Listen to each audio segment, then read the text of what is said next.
Please leave a detailed message after the tone.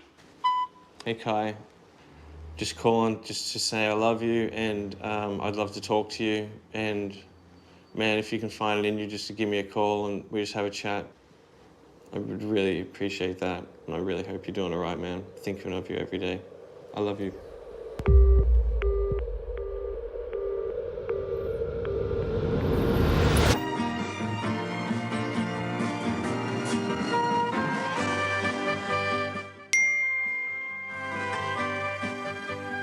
Good morning, Australia. It's Monday, February the 1st. I'm Kerry Ann Wright. And I'm Gordon Elliott. Good morning and welcome.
Brisbane.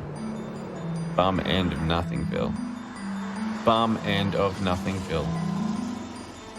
I am Anthony Lister. And I grew up in Capera, which was a kind of army suburb. I didn't even understand really the meaning of culture coming from Brisbane. My parents split up when I was on my 6th birthday, and Dad left and never talked to Mum ever again. My mum had to raise 3 boys by herself. She worked really hard to do that. The only time I'd spend with my father was in a classroom learning how to kick and punch in Taekwondo. The attitude comes with the more training. The more you do, the more you gain.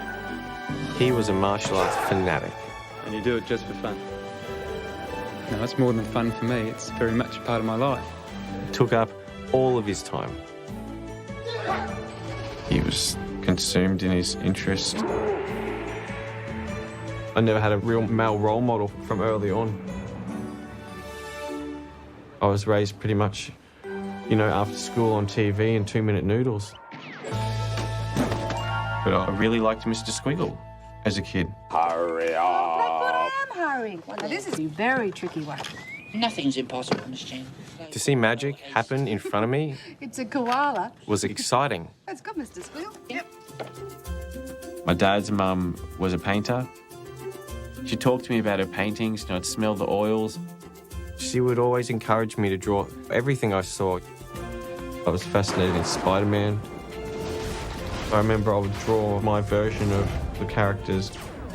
And to see her excited by it, it excited me. I was like, what's going on here? There's another world.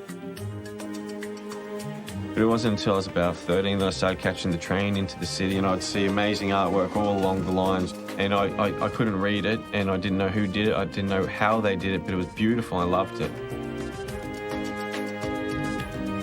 That's when I was hanging out with skaters in the city. The sort of mates that I had barely went to high school and were just causing nonsense, really. Mags I met in the Valley Mall, and he was, you know, trying to be, you know, as reckless as possible. He was funny, but I was funnier. There's only been a few people in my life that I've actually just going like, ah, fuck, you know, we can relate. We had no friends, and we just ruled the world. I was big into acid as a kid. Like every weekend and at school, we would take Red Dragon tabs and just sit there and just bend on it, you know? Year 8, I just saw this beautiful girl in my grade and I was immediately attracted to her.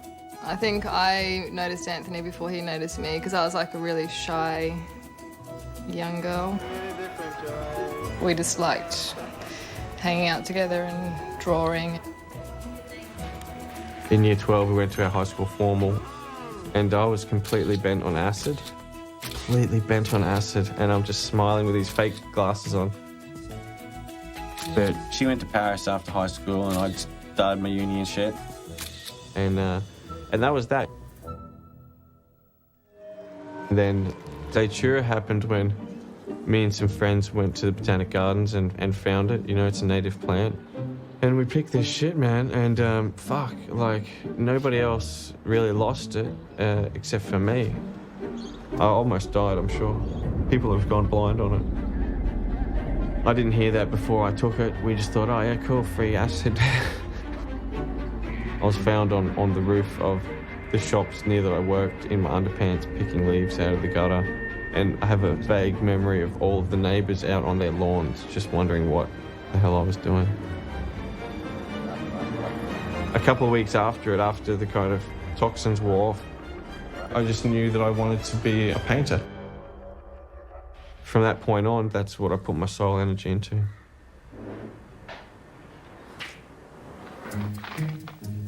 Then in second year uni, I reconnected with Annika. I called her and we hung out.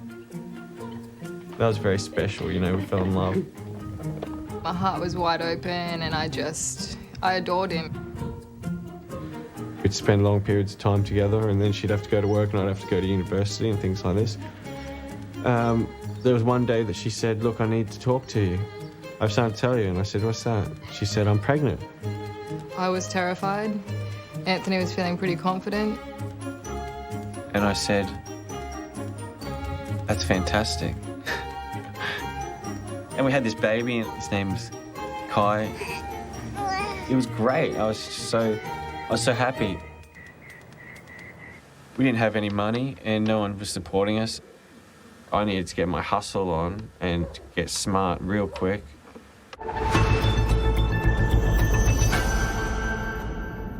Civic leaders are worried about Brisbane's image. It seems everywhere you go these days, someone with a can of spray paint has left their mark. Brisbane Council is looking at alternatives, steering graffiti off public property and onto areas set aside for legal aerosol art. My nana had cut out of the paper this clipping that said, you know, artists, please apply to paint traffic signal boxes.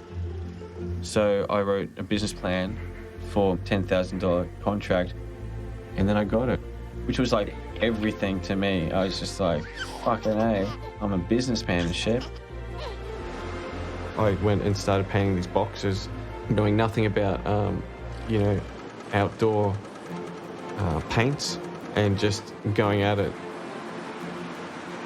I painted over 100 boxes and actually there was a pivotal moment. I felt like I was making it a more beautiful city. I was also contributing to the community. I really felt like I was a part of the town. Thanks, Brisbane City Council.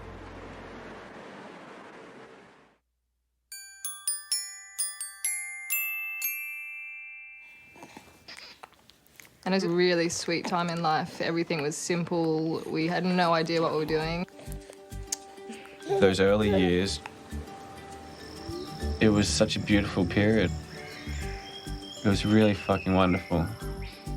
His family was his main motivation, and him needing to support them was the oomph that pushed him.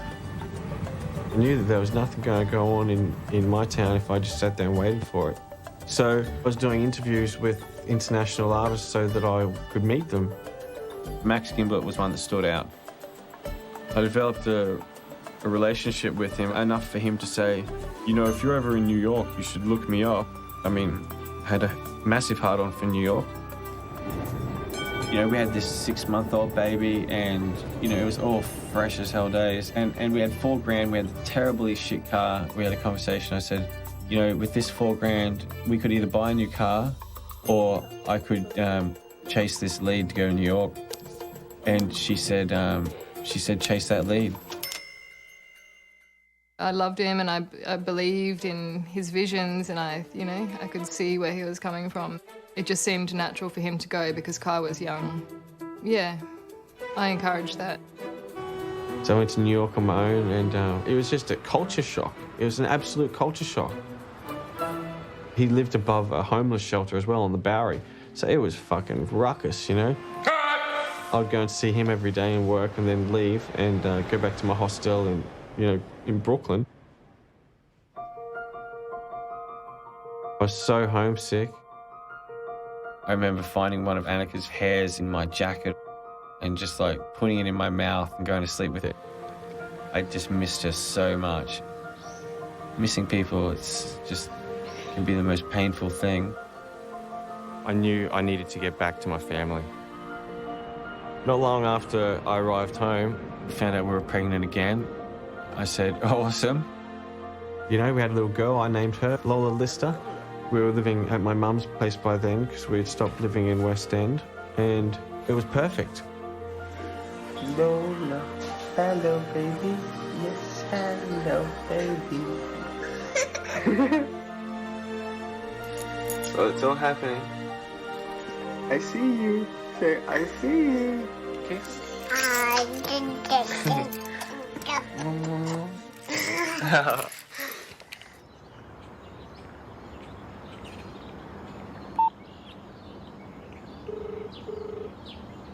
Hi, I'm Anthony Lister. I'm a local painter. Hello, it's Anthony Lister speaking. How are you? Hi, I'm Anthony Lister. I'm just calling to discuss having a meeting with you about showing you your gallery. Pressure was on to survive and to make work that was going to sell. You don't know when the next paycheck is coming. It's just all an act of faith.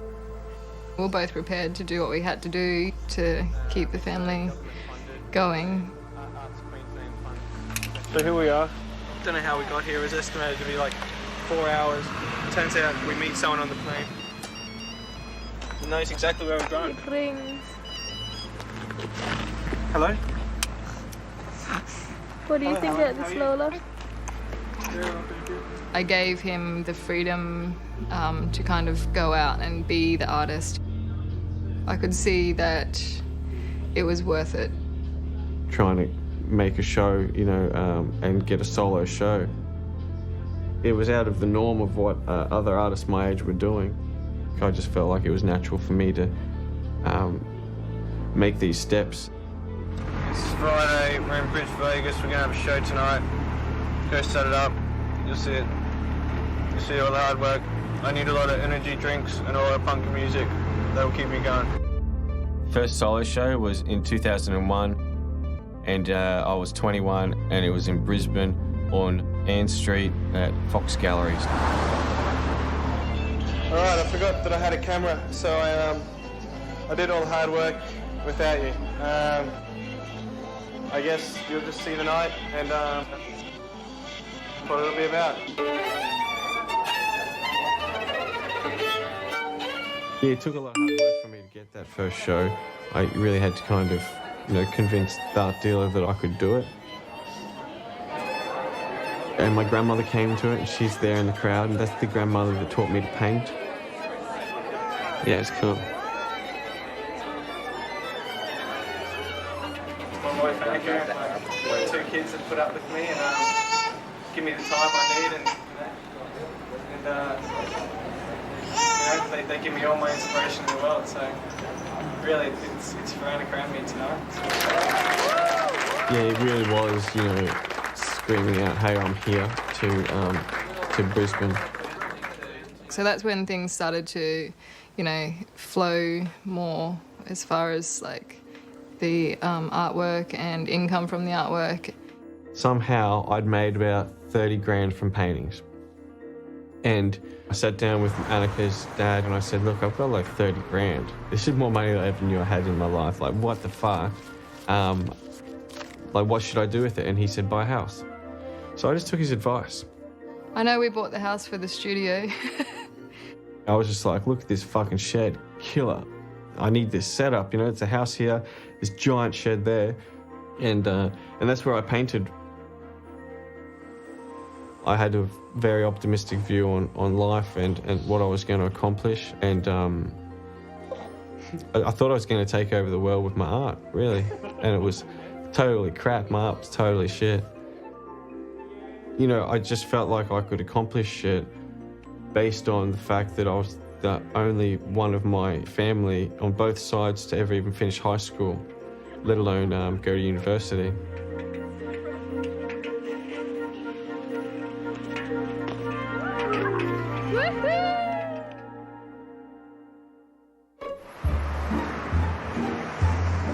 I was killing it, but I had to get out of Brisbane because there wasn't anything going on there. To realise that the space that you'd grown up in your whole life is just not sufficient, it's a sad feeling, you know. I didn't want my children to grow old in shopping centres. We needed to get out. He just said we could sit here and like do the same thing for 5 years and not really remember it, or we could, you know, really go for it and try moving to New York. Because I'd already been in New York and I knew that the potential there was maximum. This is a further call for I would get really caught up in Anthony's enthusiasm. It was exciting. First time the family, they've all been in a foreign place with me at the same time.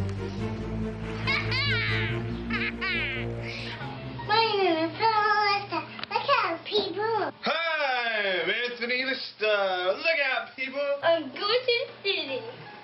Woo! So, 18 days in New York. What do you reckon? It's pretty heavy. I'd managed to secure an apartment in Brooklyn. The kids, you know, having a fun time at school, and I was comfortable in my studio and it felt good. The environment was such that I could re-establish myself.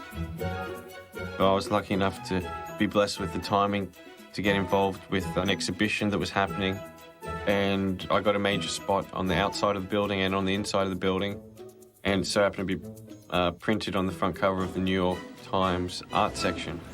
So I arrived on a good, strong foot and just kept running. Through the summer, we'd go, you know, out on adventures as a family to the parks and stuff. There were a lot of really beautiful times when kids felt very special and very a part of the scene there, and I felt very welcome. Lola and Kai were the leaders of the Dutch art parade, where they walked along with these giant balloons at the head of the parade and walked into Dutch. You know, someone's always got to be there for the kids, especially when they're younger, and Annika did take that, and she did that pretty selflessly. I remember being really, really appreciative for being able to have time in the studio, you know. We were a team. We were a very functioning team. I started focusing on what it was to be a New York artist with potential. I was in my Brooklyn studio about 2007, and I really didn't like what I was doing. It just hit me that I needed to start painting pictures that I wanted to hang on my own walls. Stories I'd heard from my mum's mum as a kid, you know, triumph and failure and good and bad and the battles of the forces in a language that my peers could understand, which so happened to be Superman, Darth Vader, Bugs Bunny. I wanted fucking heroes on my walls. I wanted superheroes. Just the reaction and the support that I got for those few paintings really launched me into my next level of international awareness of my practice. As far as timeline goes, it's a bit of a blur. There was a lot of partying involved and a lot of traveling.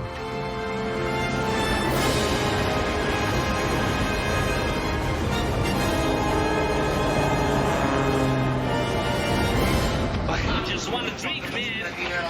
We're gonna have we're having fun. Yeah, look, everyone was doing drugs. Everyone was doing coke. Everyone's like, it's where people are getting naked.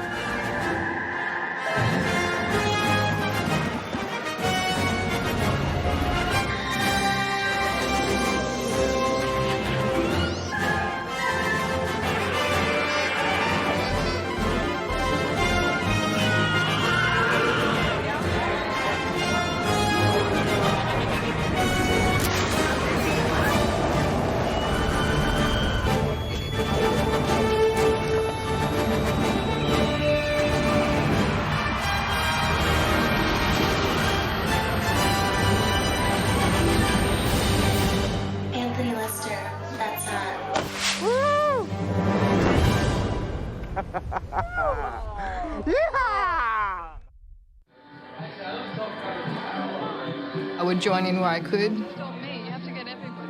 The artist inside me that wanted the lifestyle and the fun. And so in that way I was kind of burning the candle at both ends. It got to points where I'd be up all night at a studio and then be taking the kids to kindergarten, in the middle of the New York winter. I would stay up all night and catch the train back from Brooklyn at like 6 in the morning, and Annika would wake up and we would take the kids to school, and then I'd go to the studio and I'd work into the night, and we would live alternate routines. It was hard, and sometimes she didn't make it to the party. Most of the times I did, and that's hard to see your best friend have to sit it out, and watch fucking Bugs Bunny again. Come on, mate. Let's not take all day just getting dressed. There's other things that we can do. I'd pretty much prefer to do anything else. I was very much the one that all the family and home life fell back on, and I just got exhausted. We're making a movie about Spider-Man, Mom.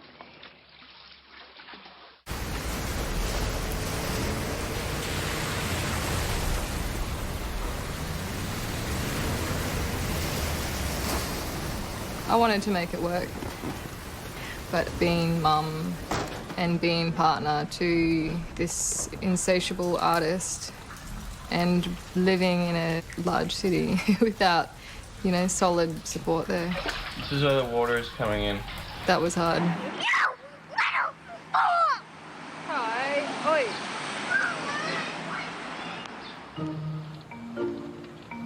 It was the night before Easter, and he was tagging the street. We were about to go home and plant eggs all over the place for the kids. And boom, I was picked up and thrown down, handcuffed, and there's fucking 20 cops there, and they'd all been watching me go from one spot to another spot, calling each other and getting them all together, and then just took me out. I got arrested for graffiti, which was pretty shit experience. Yeah, that wasn't any fun. Especially not coming home and telling the kids why, their dad's not there. Just couldn't handle the pressure. I haven't left this house in about 2 years. Well, that was your decision, right? No. Haven't you seen the deadlocks on the front door? I mean, are you talking in metaphors? And that was right now, because we're moving back into the house that we bought. Hello. So that's what we're going to go back to Australia for. you know how many days left you've got of that school forever? You've just got this many times left there, and then you're never ever going to go there again. Is that the same one to me too? Yep. I remember when I used to be told to go to sleep at school, in preschool.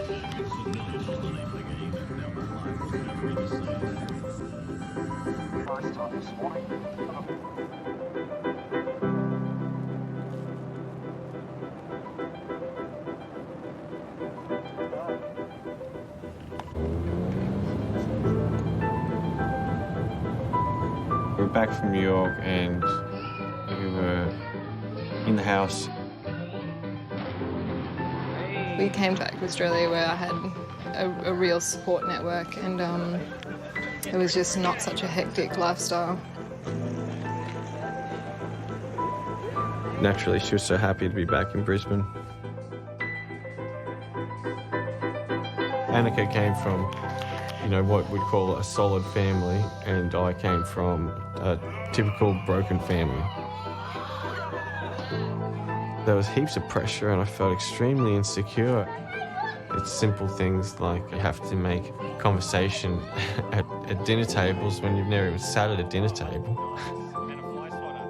I mean, these are basic things that a solid family, they do. But you know, it was foreign to me. What was more natural for me was that I just keep painting. Okay, today we're going to paint this picture of Francis Bacon in this canvas right here.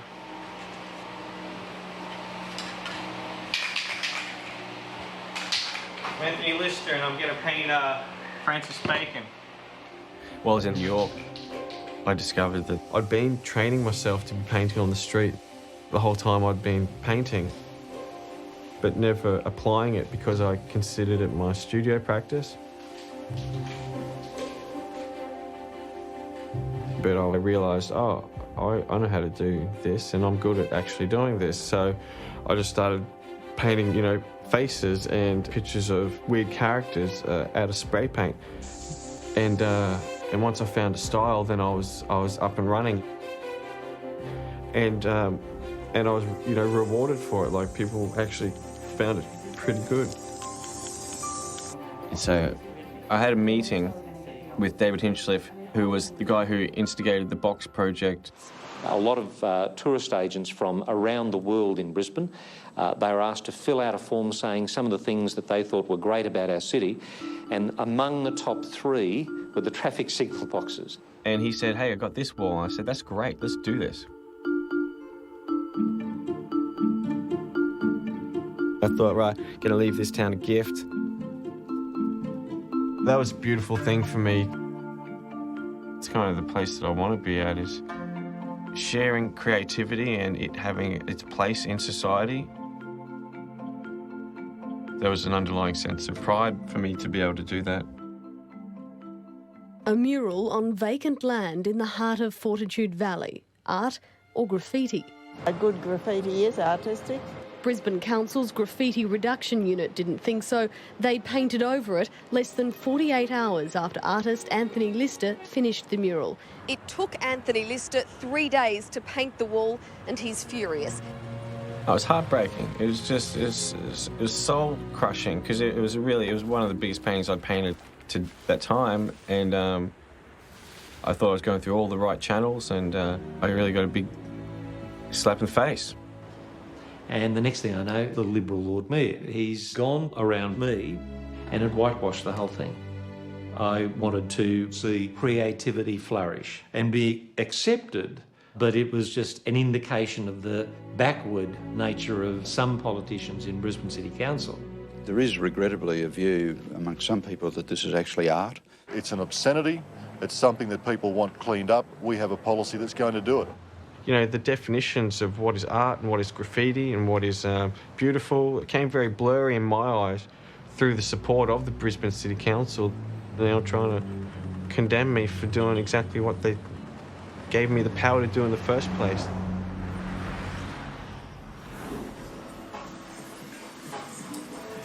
But I've always just felt like making work was what I was meant to do. So I got back in the studio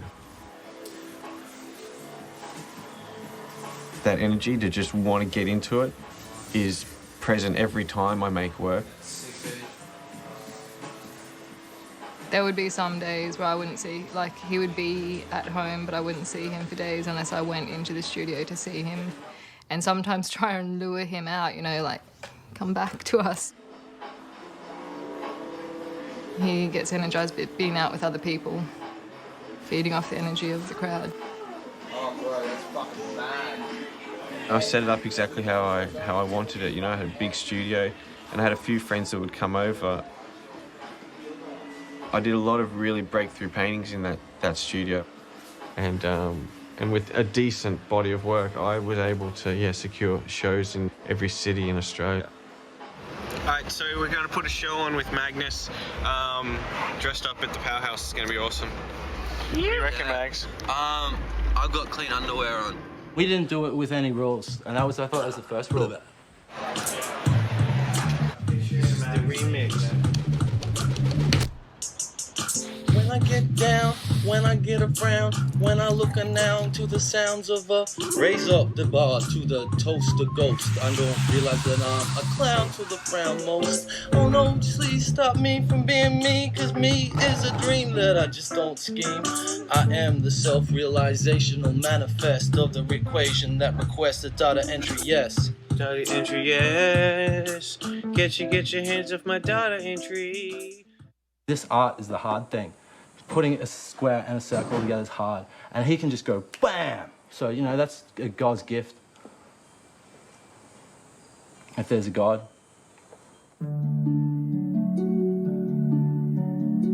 The studio was just absolutely pumping. Yeah, it really was pumping. And I was being asked to do both of my street practice and my studio practice overseas. I could actually spread my wings the way that I knew I could. I went to a lot of great shows, met a lot of amazing people. I wasn't part of those trips. Yeah, often I was here with the kids.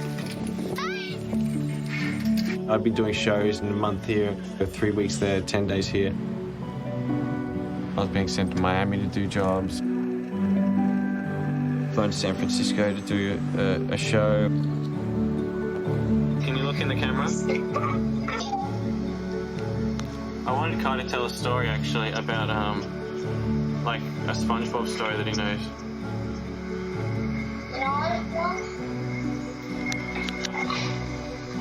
I miss them terribly.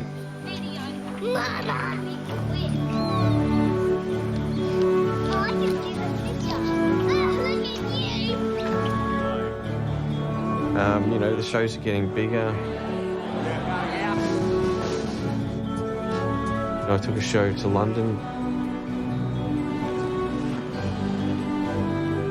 From there I flew to Italy and back to Australia.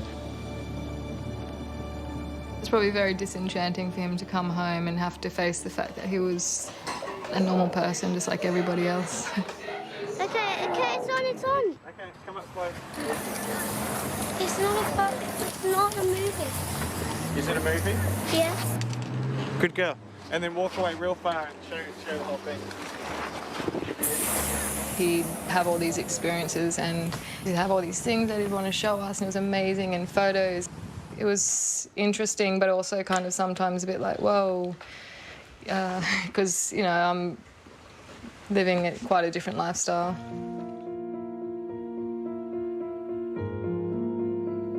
With my growing success, it meant more time away from the family. Anthony's the sort of person that wants to be out, seeing things, experiencing new things, meeting people, you know, achieving things. But for me, it's about families. Since I'd had Lola, I just always had this sense in my soul that there was to be one more child. And I remember going, you know, have we considered everything? I spent many a night going round and round in circles about my options. The kids are like 8 and 7. We're at a stage where we could travel with these children and we could do the world. in the face of Anthony saying it was a crazy idea, no, don't want to do it, I made the decision to anyway.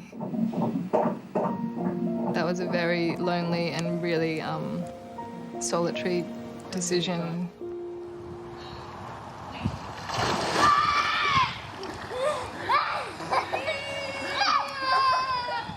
Is it cold? Lola, is it cold? I've had faith and trust in Annika's ability to be a mother and make good decisions. Either way, I was there to support her.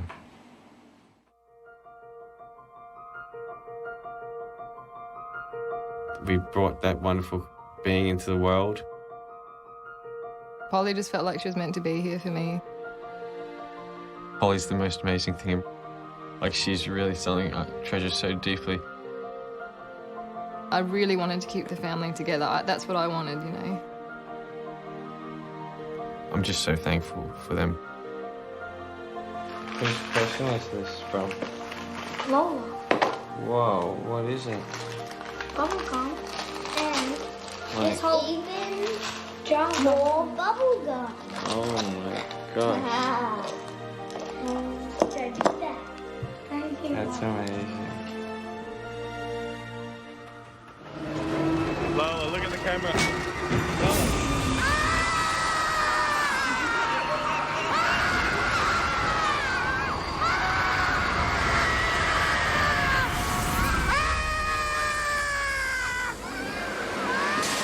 While I was with the family, I had the idea to have a show in Sydney in a space that was not a gallery. I had the intention to use it as bait to get a gallery that I wanted. The gallery that isn't in it just for the money. I felt like if I built a pop-up space, there'd be no politics and every gallery would come because there was no gallery associated.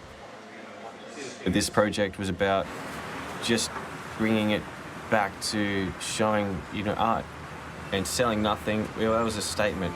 Yes, the places that you send me, Sunday Arts, right in the thick of it. It is an apt description. But this is King's Cross. This is the infamous strip. It's full of bars and clubs and fast food joints. But for tonight's one night only, it's Anthony Lister's installation, No Win Sitch, smack bang between Porkies and Dreamgirls. It was kind of a lucky hit, but it made a lot of sense, and that's why it stayed with me, because it was like finally my voice reached my style. And they felt it, and I was feeling it too. It just started blowing up. You know, the energy shift was real. I started seeing people's attitudes change towards me, the credibility and the real respect. And I genuinely felt great excitement. So you started to get a reputation that inflates the ego, and if you're not careful, you can kind of get it run away on you. Anthony loved it, you know. He totally let it get to him. And that was frustrating because the discord and the disharmony started to really become apparent.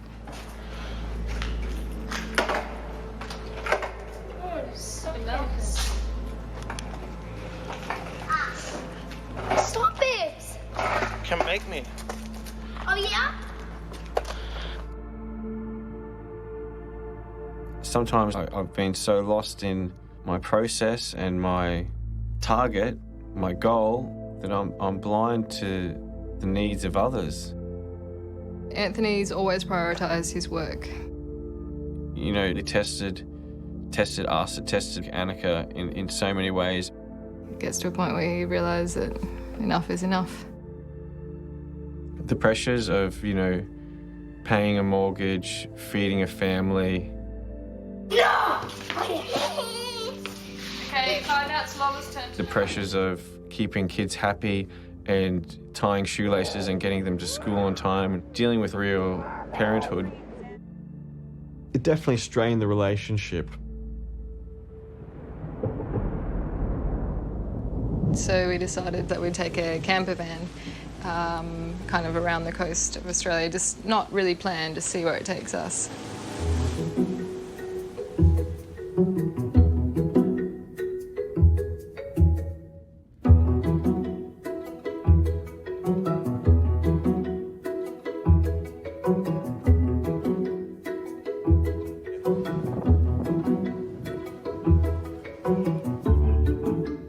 like our way to put the family back together in a way.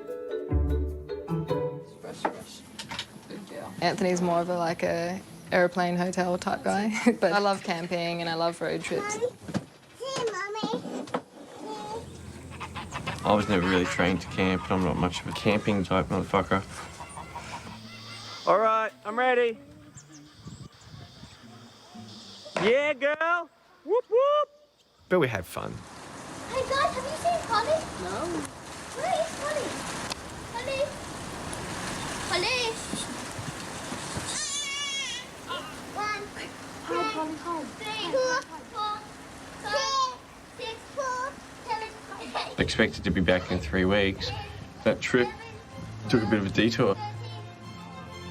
While driving around in that camper van, visiting Ned Kelly's father's gravesite. My manager called and said that I was given a solo show with the big time gallery in Sydney, in Australia. Fuck yes, I got the Olsen Gallery. That's exactly what I wanted. Surprise, kids, we're moving to Sydney. So then, come to Sydney, George Street, right near Central.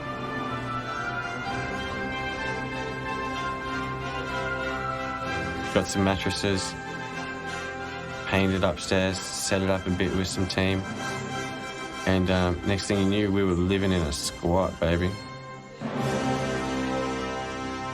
Living in a 4-story abandoned building with a makeshift kitchen on the top floor, a hose running up the side of the building with a trigger spray as our kitchen tap in buckets, you know, like it was full squat style.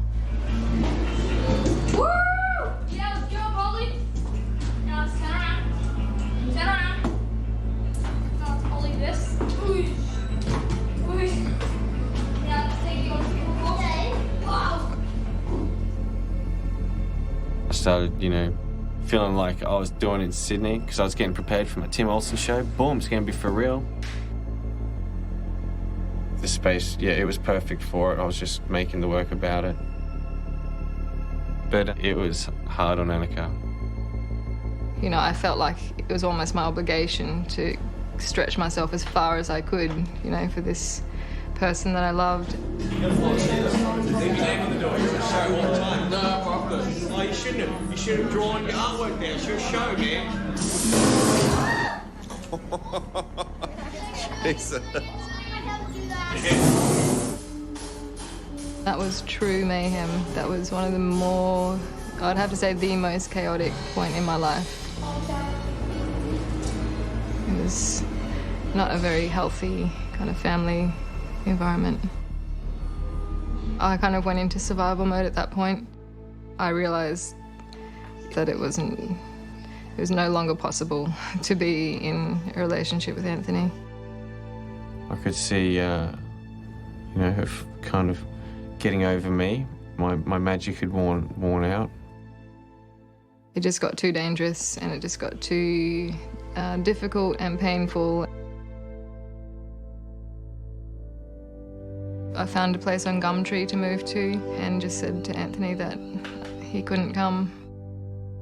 We were a very functioning team, and I think I took it all for granted.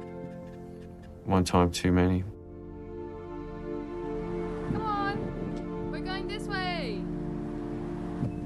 That's when I got a garage in the Cross, and Annika got an apartment in Darlinghurst, and we separated. And I was in shock. Beautiful. Beautiful. Give me a kiss goodbye. 3 months into living in this garage, I was really trying to patch up, you know, what had gone on. But at the same time, I was kind of getting visited by a girl that was frequenting, you know, the studio. And so Annika sat me down and said, you know, did you sleep with that girl? I said, no. And she said, I'll ask you one more time, you know, did you sleep with her? I said, no, and I lied. And that was a wrap. I kind of feel like I can deal with a lot, and relationships aren't easy and all that sort of thing, but it's like lying to the face type stuff is a definite deal breaker for me because there's nowhere to go from there. And I felt the death of the relationship right there is absolutely certain. I hate it. I hate that I've gone and done that and I didn't have the courage just to own up to it, you know? I was just an idiot. I was a fool. But Annika left Sydney for good. It was hard. It was definitely hard, man. I was definitely going through some shit. That was right when I had my Olsen Owen show. It was called The Beautiful Misery, and it was completely about the breakdown of my marriage. You know, there was a portrait of me there with my mouth full of flowers, voiceless, and I was having a very hard time. But all the work sold, did hundreds of thousands of dollars. You know, whether the room's full of red dots or it's not, I'm sacrificing time with my kids. But I love the number one there. Yeah. I think it's absolutely fantastic. It's in your face, it's confronting, it's pornographic. Yeah. I think it's just magnificent. Thank you. So there's that song in my head, how's it go? Is that all there is? You know that song? At the end of the day, I got what I wanted. But I felt terrible. So I found a place in Bondi right on the beach. I didn't have a network of people, definitely not in Bondi, let alone in Sydney. You know, I was paying the people around me that were listening to me to listen to me. They were getting paid by me keeping on working, so it was in everyone's interest just to hope for the best. Well, it was pretty convincing when, you know, anyone asked me how I was or anything. Yeah, I'm all right, good. You know, and I wasn't really...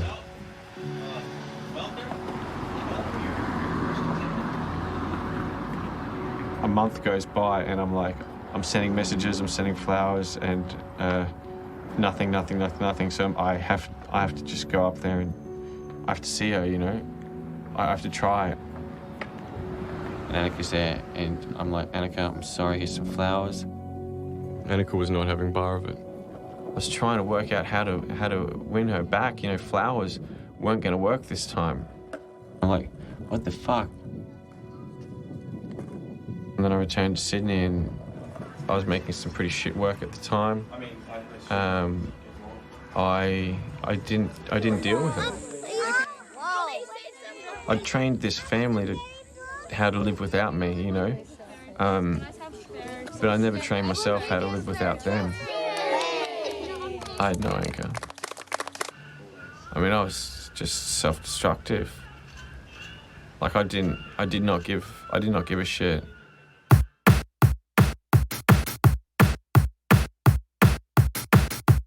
What do you do when you're going through a divorce and you fucking bored out of your brain, you by yourself? Yeah, sure, coke, ice, fucking speed, fucking marijuana. Sure, mate, got mates come down, flying up, going getting here, there, and fucking going crazy, mate. Going hard, listening to Dire Straits. Boom, boom, click, clack, taking it out. Got an everybody? Got an everybody? Don't they? I hate cocaine, I just like the smell of it. Yeah. Let's do some more.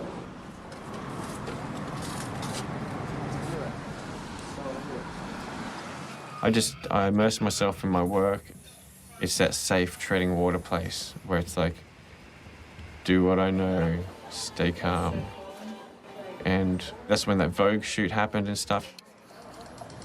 Now it's not even my art that's making money and helping me survive. It's, you know, just the fact that I've gone and made myself by making art, and now it's just my face that people can, you know, market for Telstra or Optus or whatever else, doing whatever else. Yeah, I made money, but it didn't make me feel better.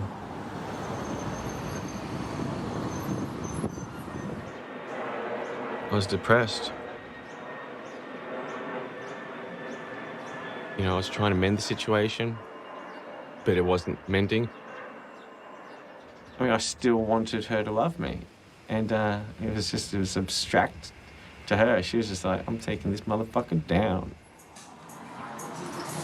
Yeah, another studio, bites the dust. Here I am, just, you know, Doing the usual. Click and the clack.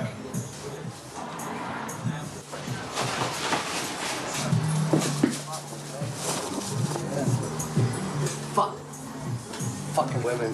So disgustingly delicious. Fuck. After Bondi, I was living in this warehouse.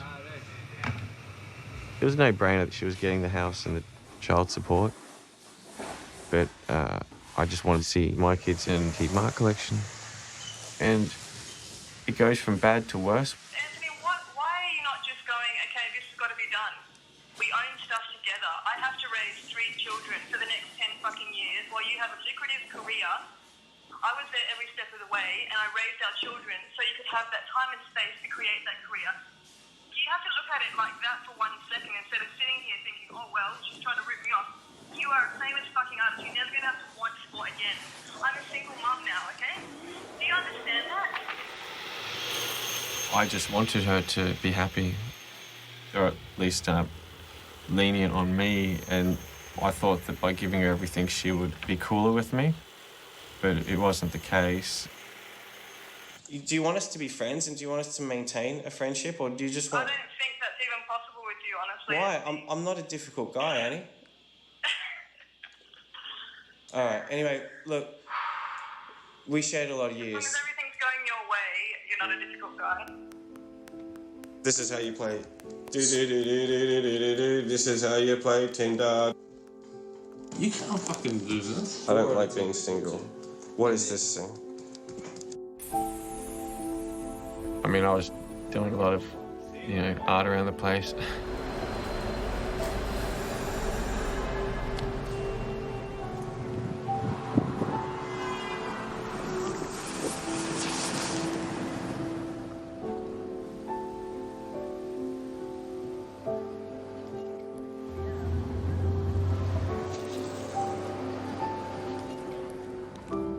I was hoping to see the kids, this weekend, if that's okay with you. This weekend? Yeah, if that's all right.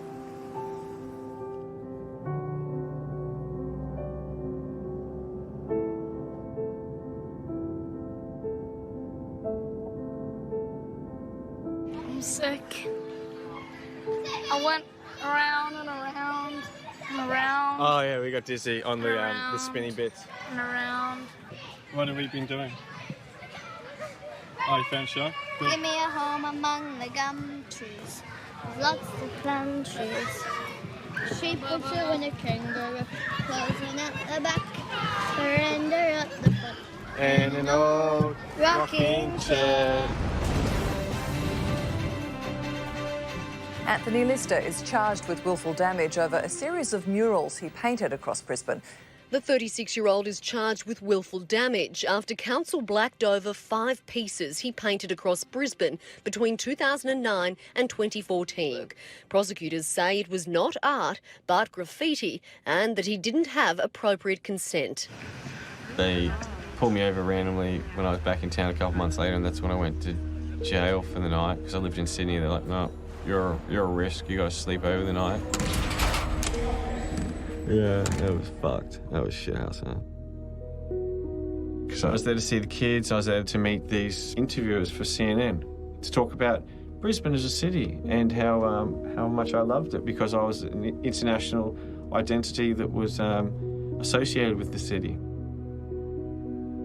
And I was stuck, in this bubble of hypocrisy once again, And then when I found this letter from Annika to her new partner, I was in denial, man. I mean, I was just being slapped left, right, and center. I was on drugs, I was fucking dealing with mad shit,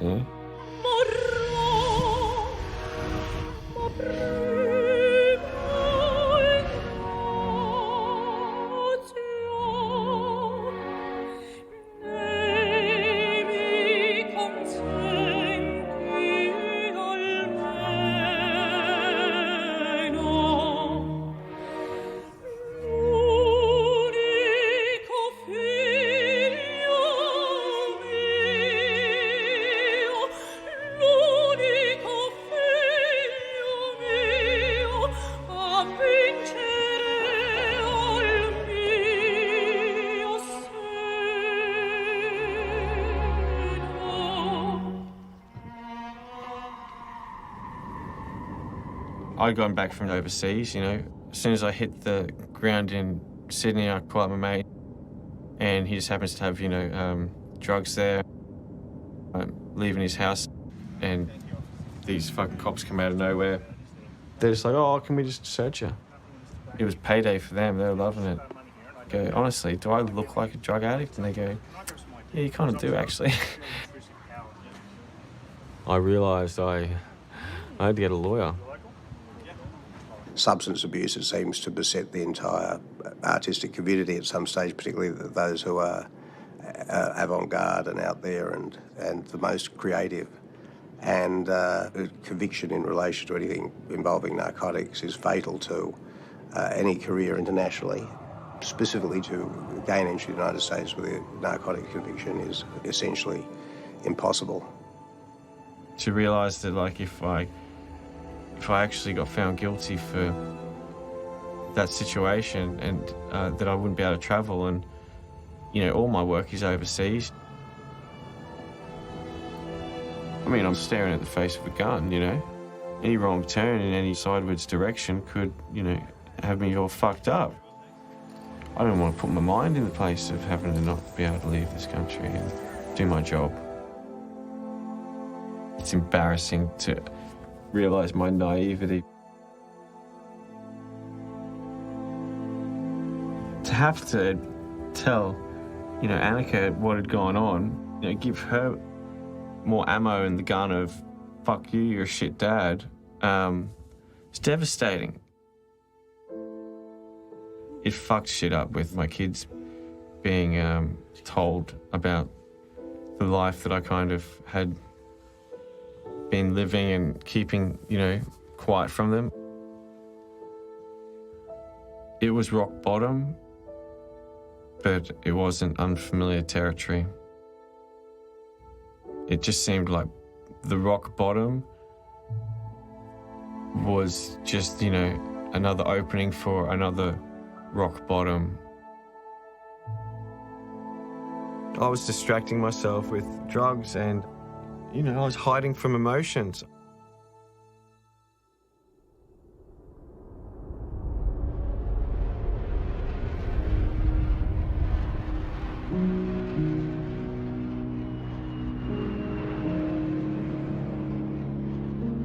I knew that something had to change. And so I decided it was best for me to go to a rehab facility in Bali.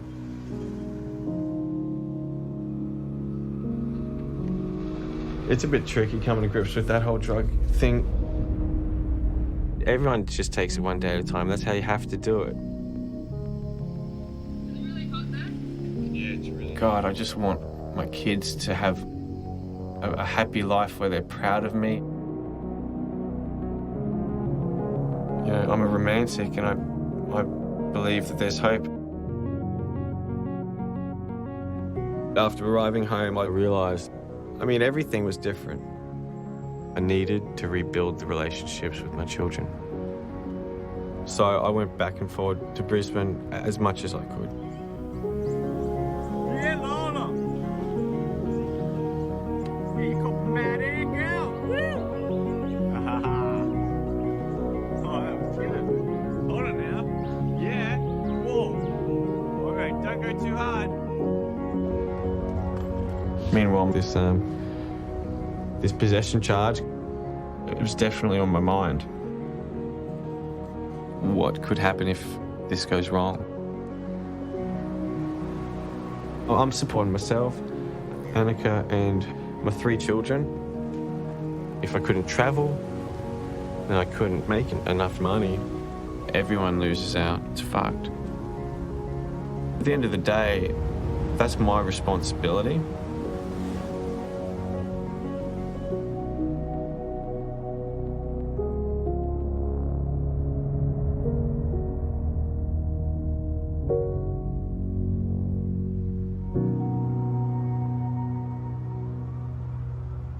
I was very lucky. The lawyers got me off the drug charges without having to go to court. I was given just Section 10, which means, you know, don't do anything else wrong or you'll go to prison. The relief that washed over me To think that I could carry on with my career as I had been, it was overwhelming. It's what I do from this point on that's going to define what my children and the wider world think of me.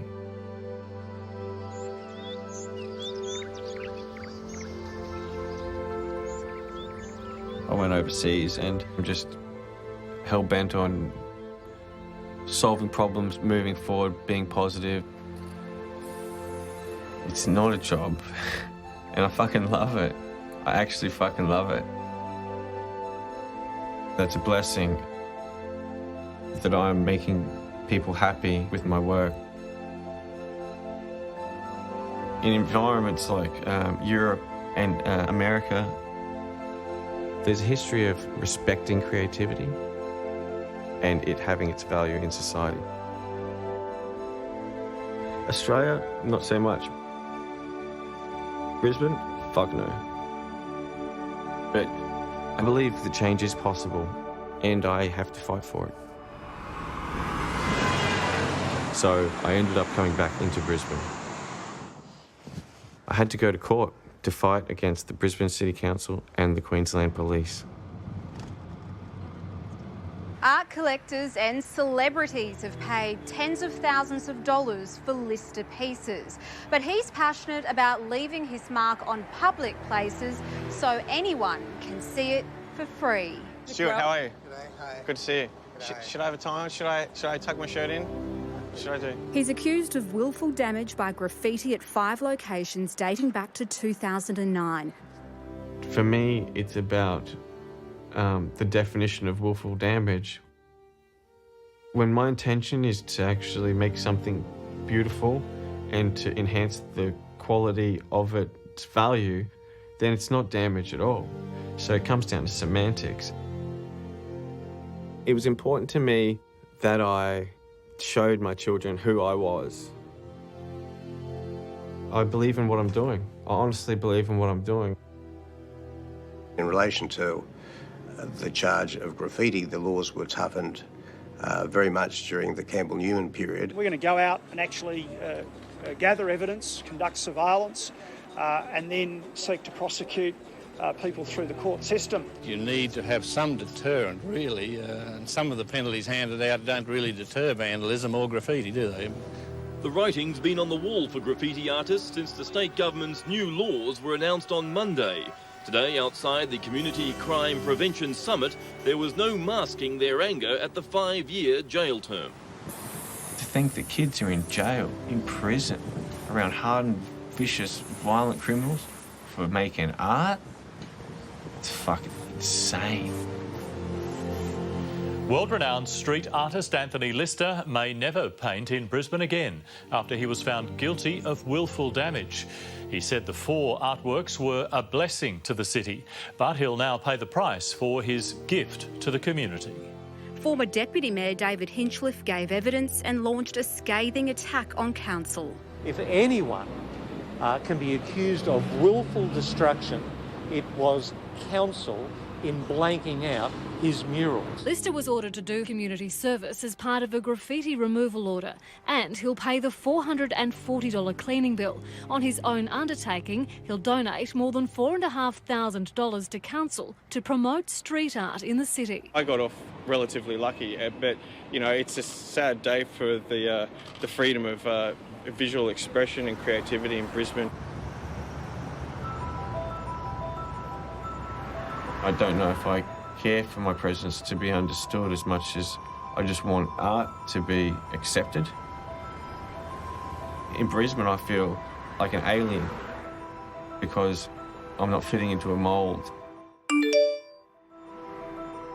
It's funny because before my grandma died, I felt most myself around my grandma and my poppy because they didn't expect anything from me.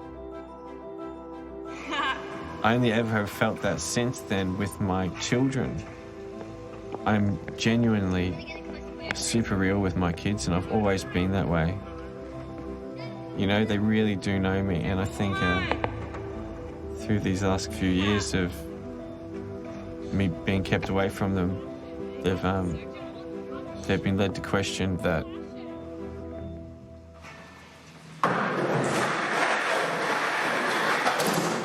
So then Annika began to let the kids visit me in Sydney.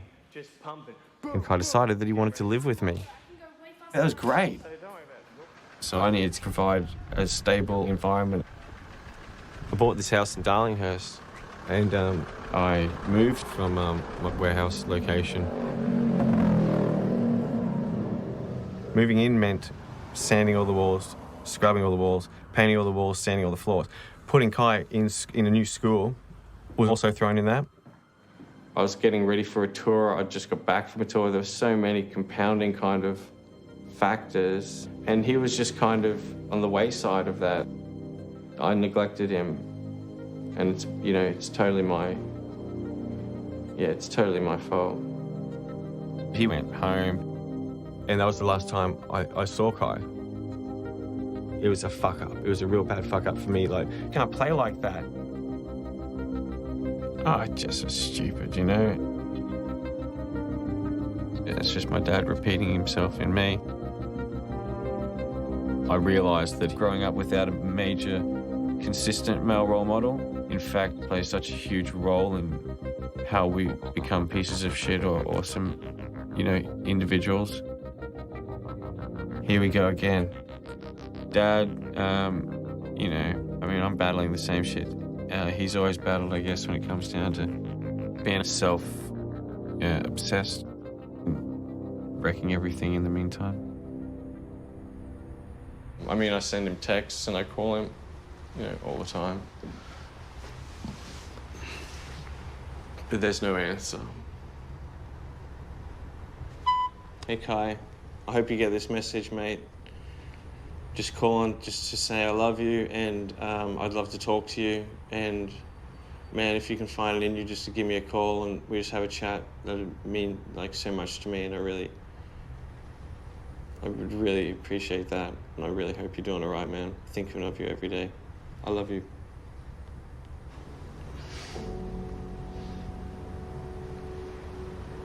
I don't want to cry today. I don't want to cry today.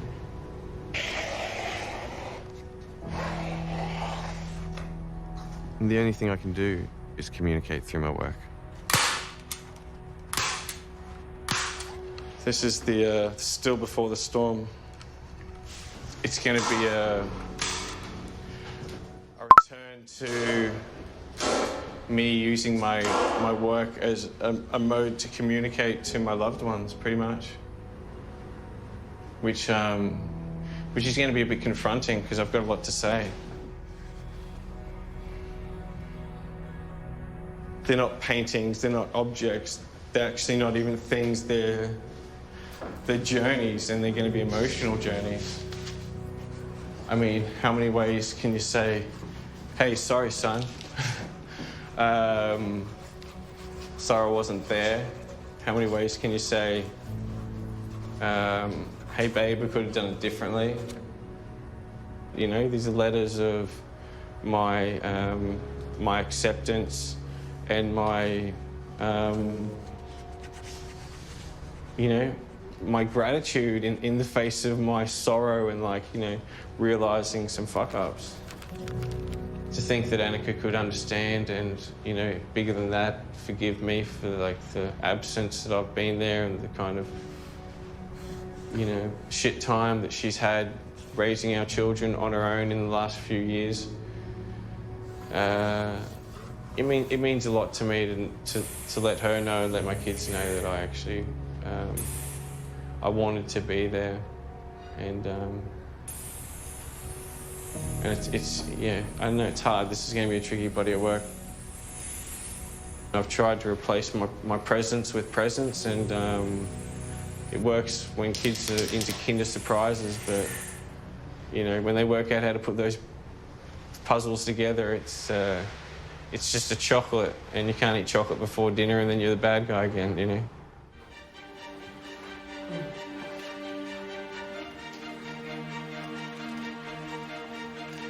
I was going through the motions.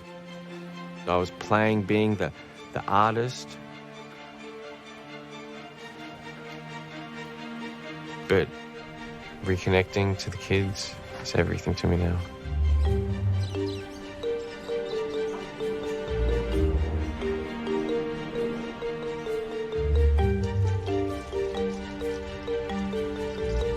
When I started these works, I was crying a lot. Oh, I was so woeful painting that Kai painting.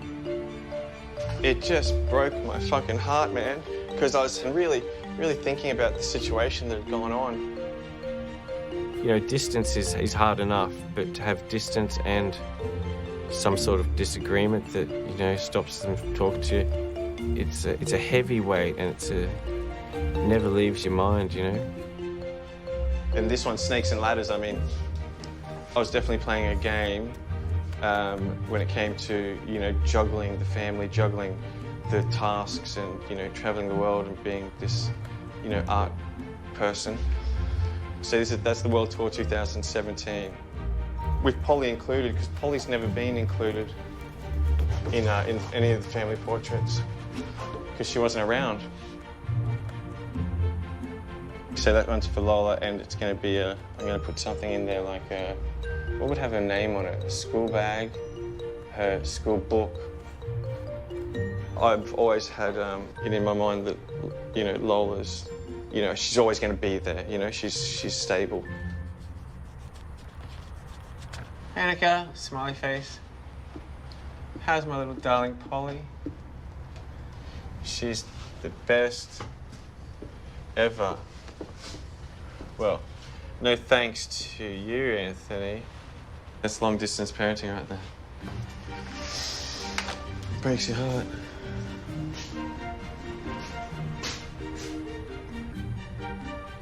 It's obviously me, good and evil on my shoulders. Too bad good is pissing on me and evil is whispering sweet deadlies in my ear.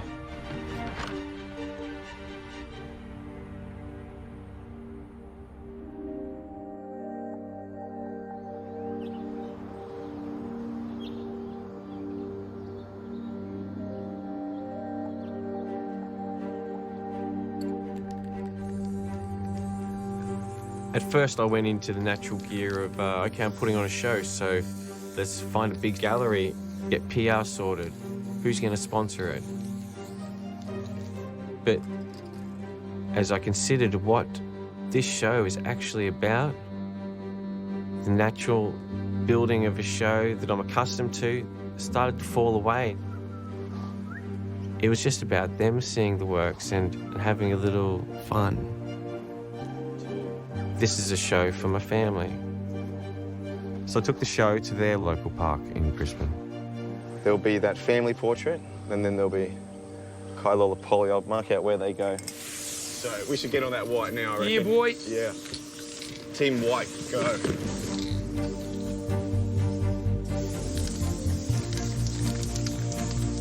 This is where the art of not breathing comes in handy.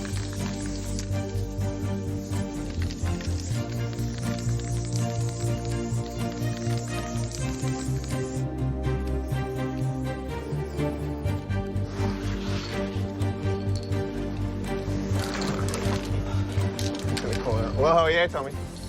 Nice one.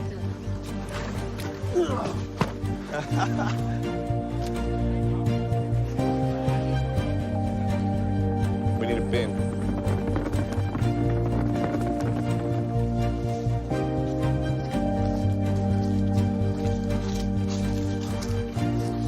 Hey, now this side. Hey, stop.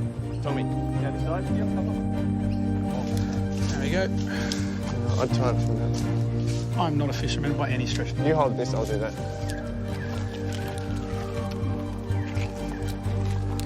Don't like the top, how it's hung like that. Haven't done this before. Oh, don't say that, Johnny Two Cars. You're my team. You're my A1 team. Let's get the next one up. Okay, let's do it. Who's on it? No, in the middle of these V's too. You know, ability to deal with my, you know, my sense of urgency. It's a skill, isn't it? Yeah, it is.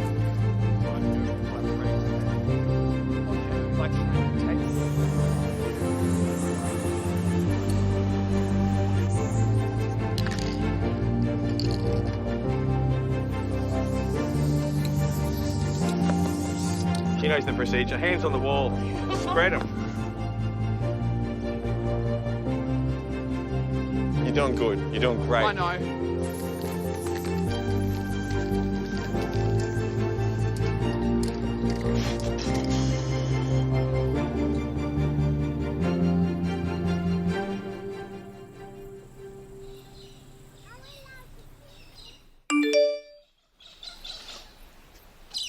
Oh, I'm trying to call Kai right now. Isn't available right now. Please leave a detailed message after the tone. When you have finished recording, you may hang up or press 1 for more options. It's just us girls.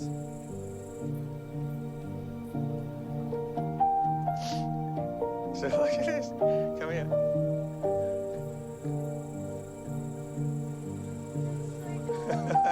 I love it.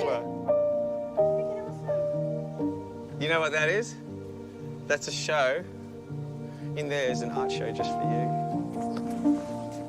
All right, so check this out. Do you remember this? This is you in this photo. Remember this photo? Yeah. So there's Polly in it? This is so cool. Yeah, exactly. It's a jumping castle like Ellie. Yeah. That's a big one. Here, look over here. There's a big painting over here in the tree. Over there. And then one over here. Oh, it's so hard for you to get up.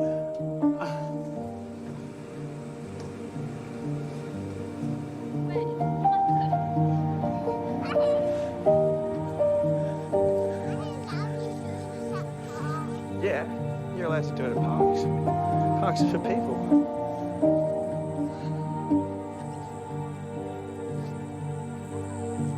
I was expecting maybe like your mum.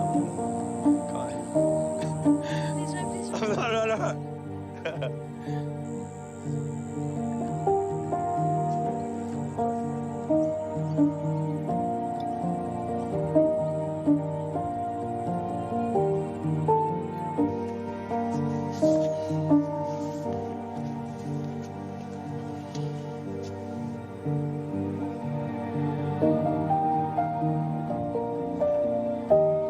Some extreme gallery opening right here.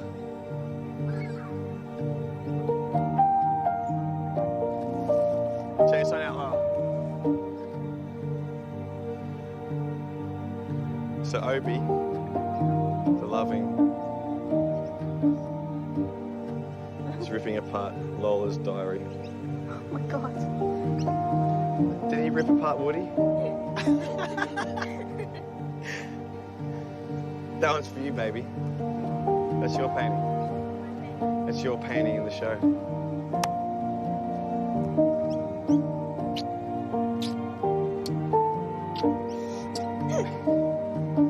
Love you, darling.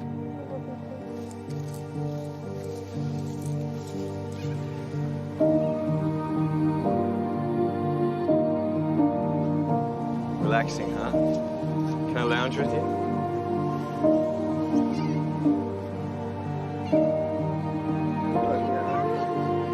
I'm comfy. I'm staying here, man.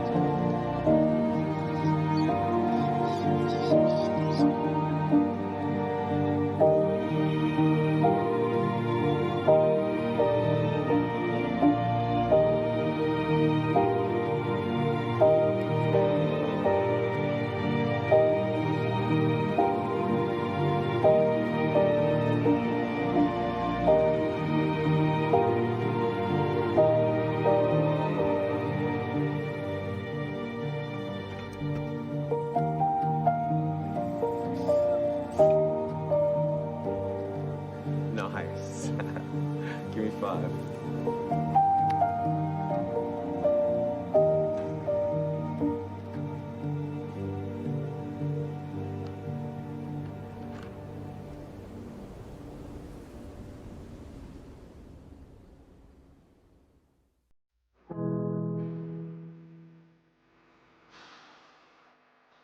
And since putting that show together, I'd like to think that I've learnt to be more honest with those around me, and more importantly, myself, which is something that I didn't quite comprehend.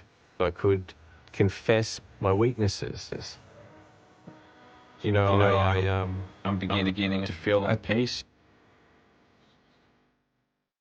But Annika, yeah, she's obviously still very angry, and that will need time to resolve.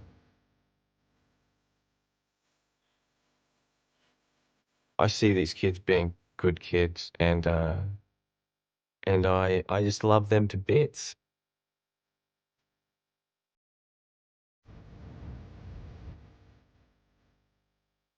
Without a question, I'll be there to support them. And I really look forward to sharing their lives with them and in everything they want to do.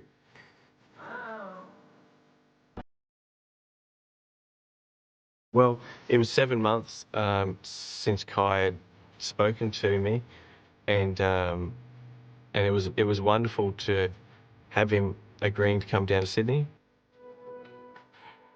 Hopefully he's back in my life for good, you know?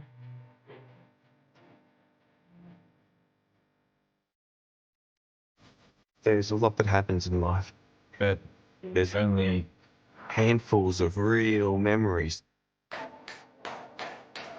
What I hope is that my kids have got more memories of me than I do of my dad. And I hope that those memories are big and strong.